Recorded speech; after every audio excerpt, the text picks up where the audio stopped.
गहरे घने जंगल के बीच, जहां सूरज की रोशनी भी पत्तों से छनकर आती थी, वहीं रहता था शेर लियो। जंगल का सबसे ताकतवर, सबसे तेज, लेकिन आज सबसे ज्यादा गुस्से में, क्योंकि उसकी दोपहर की नींद कोई भंग कर देता था। हर दिन कोई न कोई आवाज, कोई न कोई हलचल। आज चूहा मोमो लकड़ी चबा रहा था। आवाज आई, लियो की आंखें सिकुड़ गईं। एक विशाल शेर और उसके सामने एक छोटा नन्हा बेखबर चूहा। लेकिन मोमो मुस्कुरा रहा था। उसे समझ नहीं आ रहा था कि वह जंगल के राजा की नींद खराब कर चुका है। लियो दहाड़ा इतनी जोर से कि पेड़ कांप गए। मोमो डर गया, कांप उठा, लेकिन फिर भी बोला, मैं तो सिर्फ अपने नए घर के लिए लकड़ी काट रहा था। लियो गुर्राया, मेरी नींद खराब करने की सजा बहुत भारी होगी।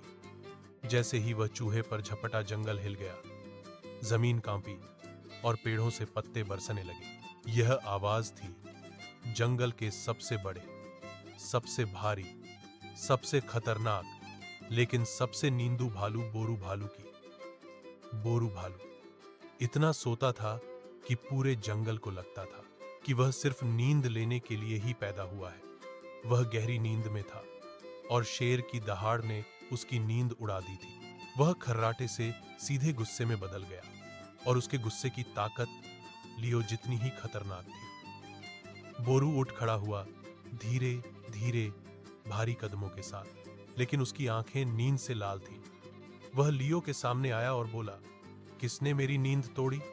पूरा जंगल चुप, लियो भी चुप।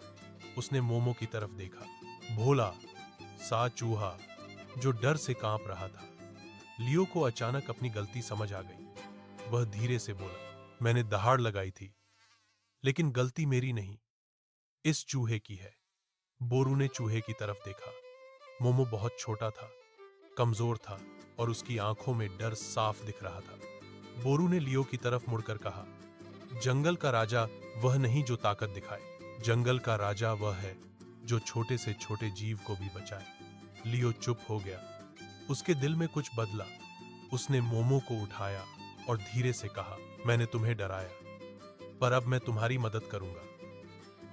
और पहली बार जंगल के सबसे ताकतवर शेर ने एक छोटे से चूहे के लिए मेहनत की। लियो और मोमो ने मिलकर उसका छोटा सा घर बनाया, मजबूत लकड़ी से, पत्तों की छत से और फूलों की सजावट से।